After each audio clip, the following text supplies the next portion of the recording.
For over a century, there has been a stretch of land deep in the heart of America where gold seekers didn't just go missing. Sometimes they were found without their heads.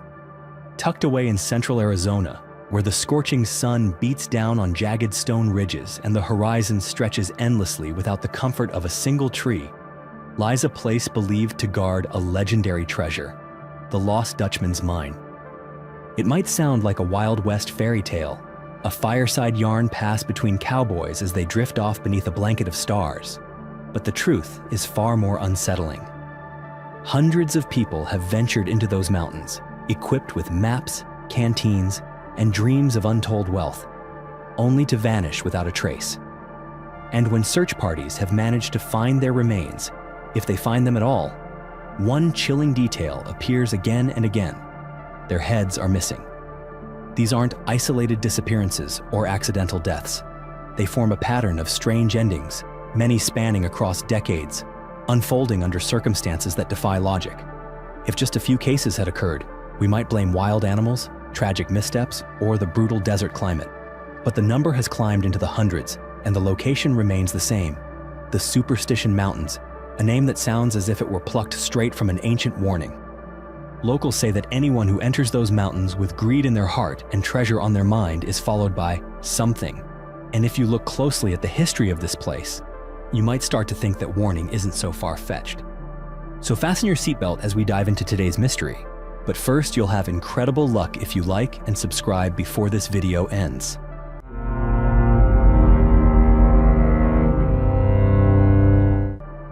In April of 1958, central Arizona entered the harshest stretch of its year. Dry winds swept across the mountainsides, carrying with them a sweltering heat and burning dust that sliced into exposed skin like razors. Daytime temperatures consistently soared past 86 degrees Fahrenheit, and the sun hung motionless overhead, like a glowing iron disc with no intention of setting. Amid that searing, suffocating atmosphere, Deputy Sheriff Benjamin Cruz, a seasoned man familiar with the desert terrain but never dismissive of its dangers, was making his way slowly down an isolated trail, winding through jagged rock formations and brittle shrubs. His forehead was soaked with sweat, and though his hat was pulled low to block the sun, his eyes remained sharp, steady, and alert.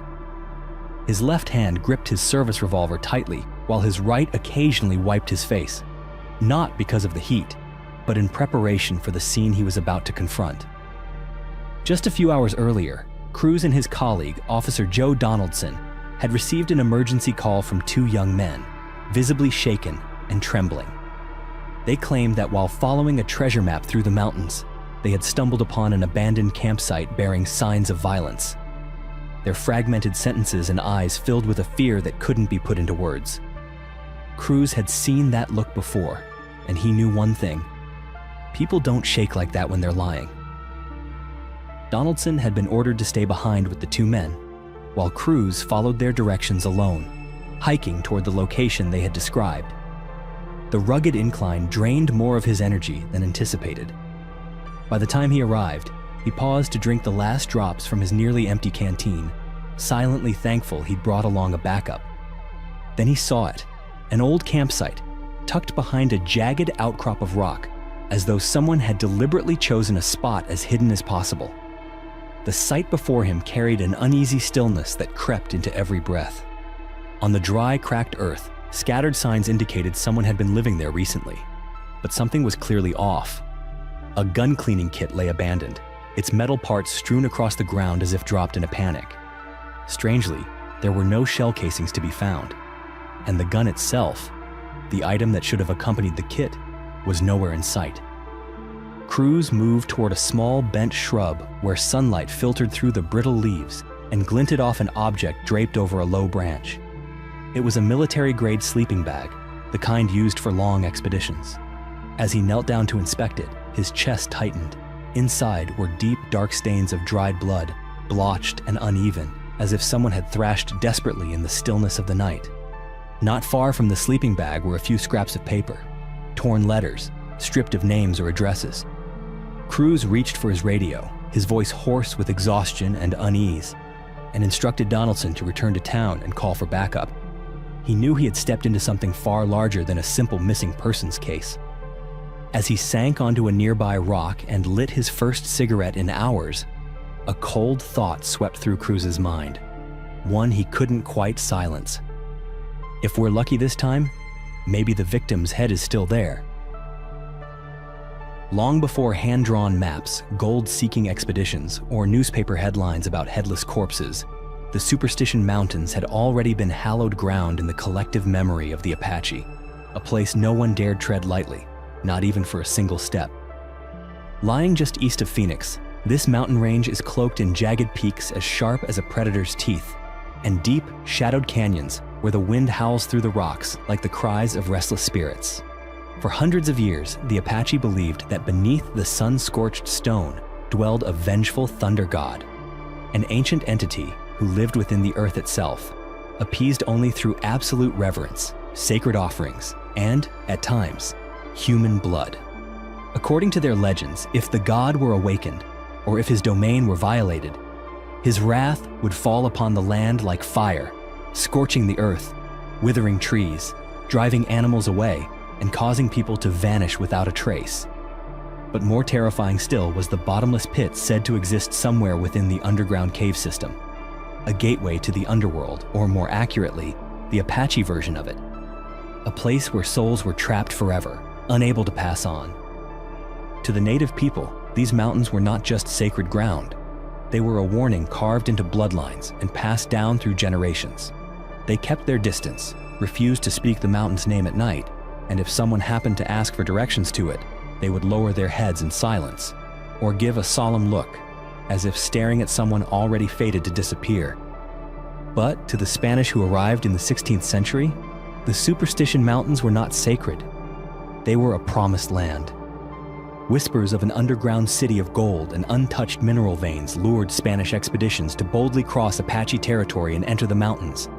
They came armed with faith, firearms, iron armor, and the Holy Cross. But what they did not bring was respect. History records that the first veins of gold were discovered within just weeks of searching. There was joy, elation, and then, just as quickly, there was silence. The soldiers tasked with extracting the gold began to disappear, only to reappear not with cheers, but as corpses. Their heads were missing, their bodies twisted, and their iron armor had done nothing to protect them from whatever force had torn them apart in the mountain's dark interior. The Apache hadn't ambushed them. There were no arrows, no flames, no footprints leading in or out. Only the terror etched into the faces of the survivors, and the headless dead strewn across the rocks like a grim message. This is not your gold. Eventually, the Spanish withdrew. They left with only a small portion of the treasure, and whispered tales of a curse in the stone. But like all legendary treasures, that temptation never truly dies. It only sleeps, waiting for the next one who dares to come looking, only to vanish, just as those before them. Into the rock, into the shadows, or into the silence that never ends. After the last of the Spanish withdrew from the Superstition Mountains, leaving behind scattered bars of gold in the dust and a lingering fear etched into memory, the range seemed to fall back into silence. But that silence was merely a facade, a thin veil stretched over a haunting that had never truly slept. Those who came after, though clad in no armor and bearing no royal decree, still carried with them something far more dangerous, the belief that they could outwit a curse that had already claimed so many. In the mid-19th century, a name began to surface in mining records, the Peralta family. A powerful Spanish-Mexican lineage with influence stretching across Mexico, the Peraltas believed they had discovered a legendary gold vein within the Superstition Range, a mine so rich it could sustain generations. And according to scattered remnants of documentation, for a brief time, they actually managed to extract a substantial amount of gold from the mountains. But the Apache, having remained patient for too long, no longer stayed silent. In a sudden and brutal assault, the entire Peralta mining expedition, including both workers and armed guards, was massacred. Records suggest that not a single person survived. The Peralta name would go on to become the final emblem of ambition extinguished on sacred ground, and their deaths served as a temporary punctuation mark, reinforcing the message that this mountain range would tolerate no further trespass. Time passed. Maps were lost, the gold vein buried beneath stone and blood. But nearly 3 decades later, a man appeared in Phoenix, unconnected to any expedition, carrying no soldiers, fighting no one, and he carried with him a cloth bag heavy with raw gold. His name was Jacob Waltz. Waltz was a German immigrant who lived simply, spoke little, and had an unusual habit. He would regularly disappear alone into the Superstition Mountains for days at a time and return carrying gold. No one knew where he went. No one could follow him. And, most importantly, he never revealed the exact location of where he mined. Over the course of his life, Waltz sold roughly $250,000 worth of gold to the U.S. Mint, a staggering sum for the 19th century. Rumors spread quickly, and the mine he had hidden away came to be known as the Lost Dutchman's Mine, despite the ironic fact that Waltz was not Dutch at all. When Jacob Waltz died of pneumonia in 1891, he took that secret with him to the grave. It's said that in his final moments he muttered a few vague words about landmarks, rock formations, shadows from trees, or the shape of a distant ridge, but it was too little to piece together a coherent path. From that moment on, the treasure shifted from a location into a curse. Hundreds of people, miners, war veterans, scholars, and journalists alike, have tried to retrace the steps Waltz may have taken. But almost all of them, whether armed with modern equipment or crude hand-drawn maps, have ended in the same deafening silence. Some simply never returned. Others were discovered weeks, months, or even years later, in conditions that no rational explanation could erase the chill from. Headless corpses, crushed bones, bodies suspended between narrow cliffs, as if someone, or something, had left a message for whoever dared to follow. Legends, no matter how strange, often leave room for doubt.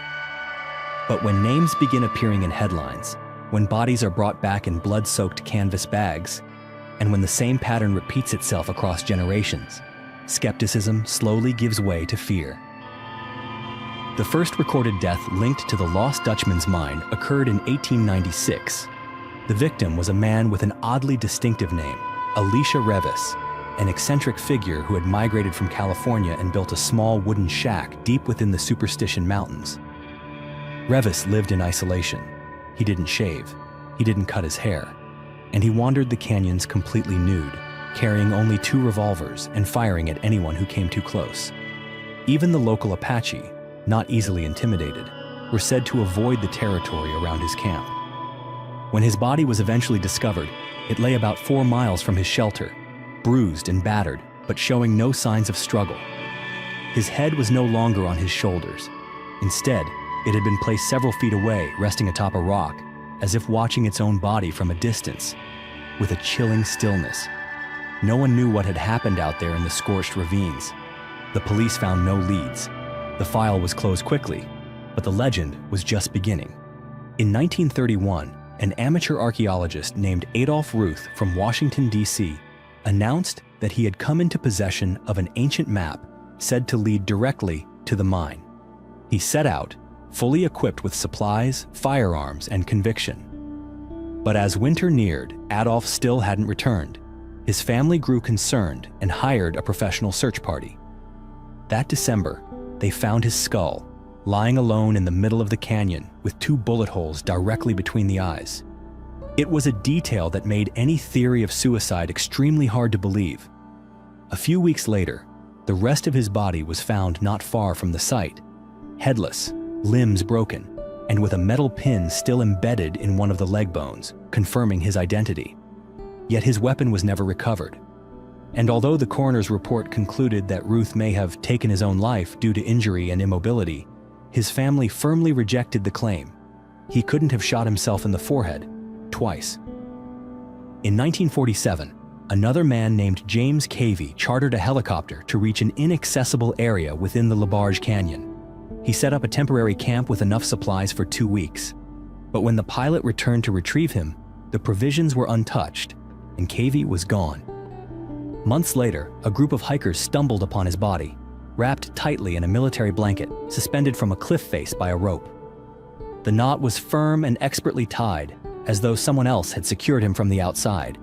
Once again, the head was missing. His clothes, identification papers, and money were neatly arranged beside the scene, held down by a stone, like a message, meant for someone. In 2009, yet another disappearance drew the attention of the press. Jesse Kappen, a 35-year-old man from Colorado, had spent years researching the legend of the lost Dutchman's mine, making several solo trips into the Superstition Range. On what would be his final journey, he left behind his car, wallet, and phone near a remote trail, and vanished without a trace.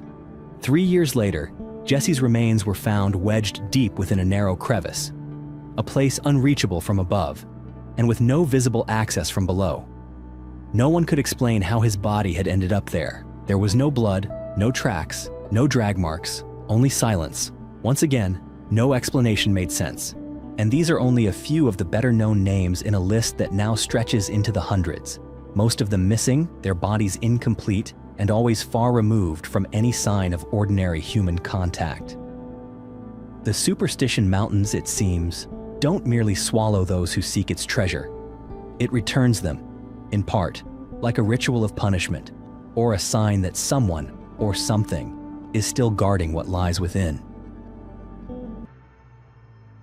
In recent decades, as the digital age gradually pushed ancient legends to the fringes, many have tried to explain the disappearances in the Superstition Mountains through more familiar causes: treacherous terrain, brutal weather, wild animals, or simply human greed without limits.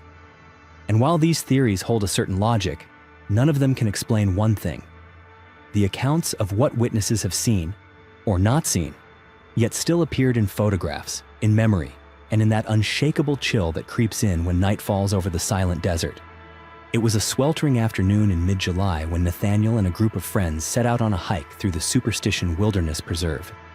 During their trek, they stumbled upon the wreckage of a crashed airplane, the remains of a tragic accident from 2011, in which all 6 people on board had died.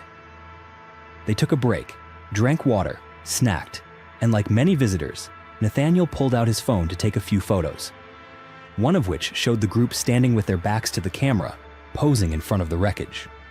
A week later, while casually showing the photos to his mother back home, she suddenly grabbed his arm and pointed to something he hadn't noticed. Behind the group, about 50 feet away, was the image of a man dressed in white, staring directly into the camera. Nathaniel insisted that no one else had been there that day. There was only one trail leading to the crash site. No one could have approached from another direction without being seen. In fact, the group had reviewed their photos immediately after taking them. So then, who was that? Zooming in only made the image more disturbing. The man's face lacked clear detail. His skin appeared unnaturally dark, either severely sunburned or badly scorched. His eyes were hollow, like deep pits, reflecting no light, and in one hand he held something, what looked like a faintly glowing lantern. Nathaniel recalled clearly, the sun that day was blisteringly bright. So where had that glow come from? It wasn't the first time visitors had reported a tall, gaunt figure wandering the desert at night, carrying a lantern, moving in absolute silence as if searching for something buried. Locals had begun referring to the apparition as the Lantern Man. And while no one knows what it truly is, his story has resurfaced again and again for decades, told in fragmented accounts by residents, park rangers, and even paranormal researchers who had camped in the region. And it wasn't just shadowy figures. Reports of strange lights have also emerged, glowing orbs hovering silently in the sky, only to descend behind the cliffs and vanish without a trace. Some claim they're meteors, others suspect classified military aircraft. But a few accounts suggest something entirely different. These lights made sounds, whispers, breath-like exhalations, or songs, sung in a language that wasn't human.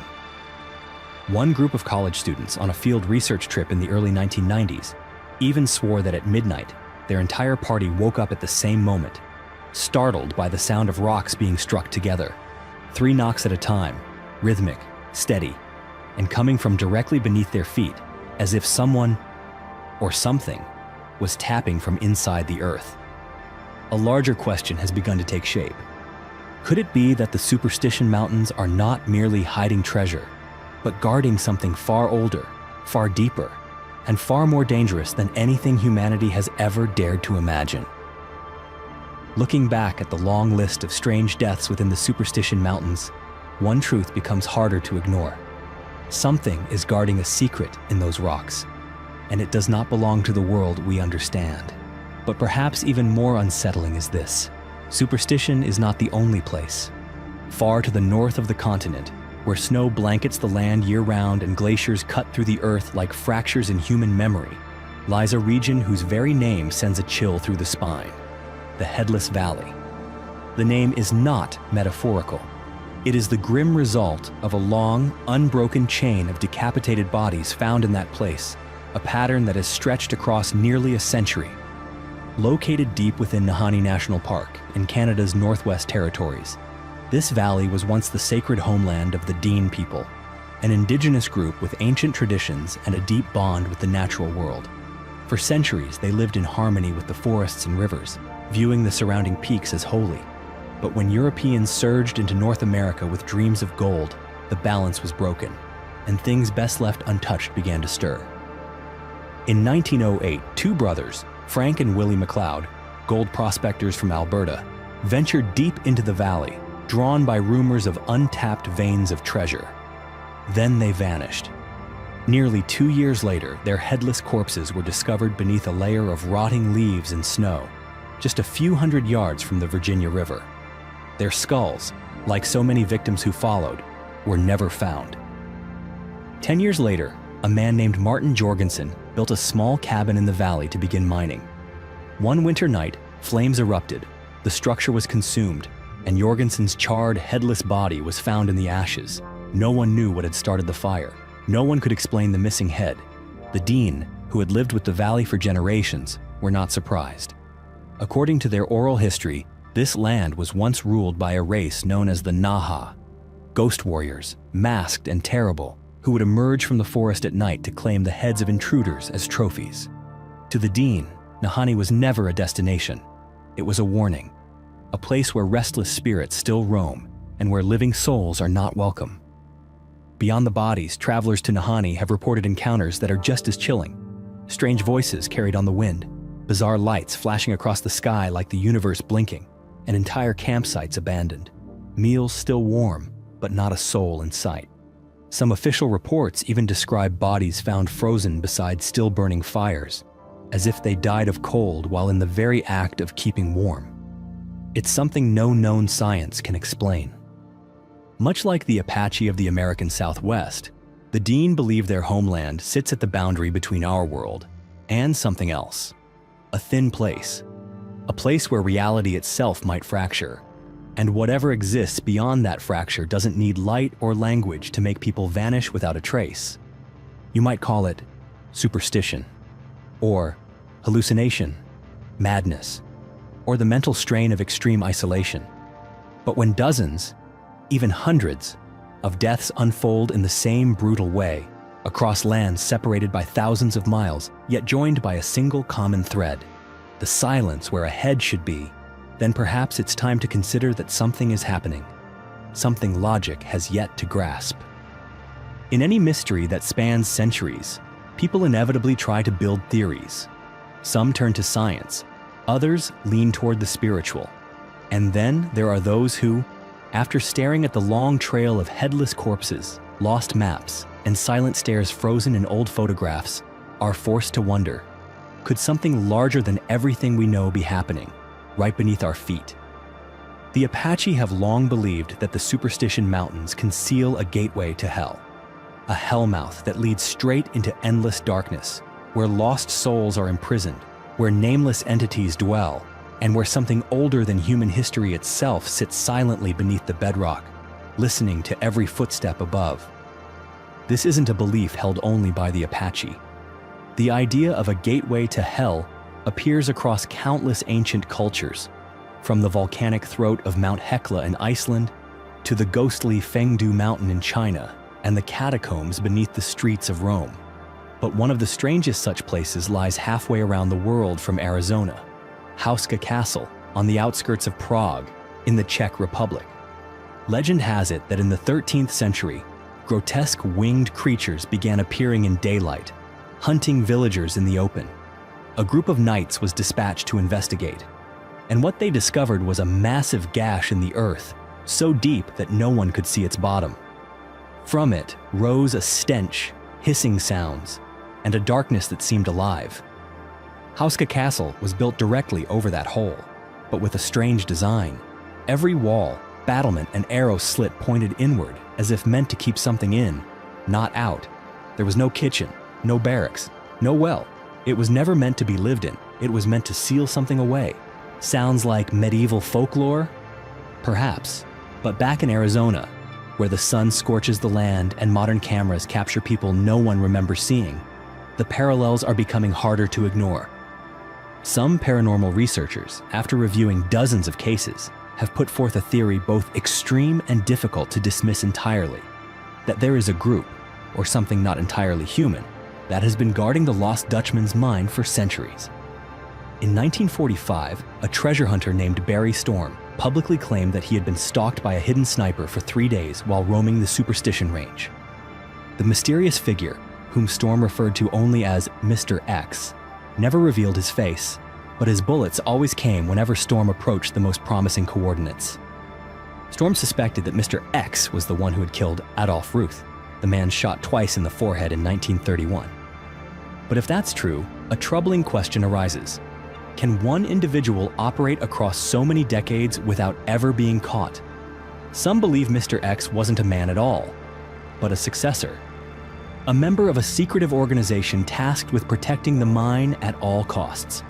A hidden order, perhaps descended from the Apache, or something even older, which sees the treasure as sacred and never meant to be disturbed. Others speculate that the gold doesn't exist anymore, or never did, that the mine was simply the perfect cover for something far more terrifying, a magnetic anomaly, an entry point into another dimension, or a fault line between realities, where time, light, and life itself do not behave as we know them. Of course, there are simpler explanations, that all of this is the result of accidents, isolated crimes, harsh environmental conditions, and media-fueled exaggerations. But as the saying goes, coincidence doesn't kill that many people. In the same way, in the same place, over hundreds of years, something is operating in silence. Maybe it's a creature. Maybe it's a person. Maybe it's a collective spirit, born from ambition, betrayal, and curses that were never broken. As the sun sinks behind jagged ridgelines and pillars of desert sand swirling with red dust, the Superstition Mountains return to their natural state of silence. Not the peaceful kind, but the kind that feels like a quiet warning. And if there is anything that truly sets this place apart, it's not just the legends, not just the treasure, not even the number of bodies found over the years, but the fact that none of it has ever been fully explained. Over more than a century, more than 100 disappearances, headless corpses, and unexplained phenomena have been documented across the Superstition wilderness. And though journalists, investigators, spiritualists, and modern theorists have all attempted to offer explanations, the unanswered questions remain. Some believe it's all just a series of accidents, that those who died simply underestimated nature, or were misled by a fake map in a dream that was never real. Others believe these deaths are the work of human hands, serial killers, or secret organizations that guard the mine with blood and silence. But then there are those, people like you and me, who sense something more, that there are pieces to this puzzle that don't fit any theory. No killer has ever been caught. No gold has ever been found. And no one, not with modern technology, detailed maps, helicopters, weapons, or satellites, has ever walked away from that place with a complete answer. Perhaps that is the heart of the story, that some places in this world don't want to be discovered, and that some mysteries don't exist to be solved. They exist to test us. Just like Adolf Ruth once wrote in his journal, a few days before vanishing, "I didn't come here to find gold. I came here to find the truth." But maybe, in places like the Superstition Mountains or Nahanni Valley, the truth doesn't lie in stone, and it doesn't lie in gold. It lies in the price that each person pays, just to get one step closer. And if you're wondering whether anyone else will ever go back out there, the answer, as always, is yes. Because we, as human beings, with all our logic, our greed, our faith, and our longing to touch the unknown, will always walk toward the place no one dares to go. That's what makes us different, and that, perhaps, is exactly what makes us the next to be chosen.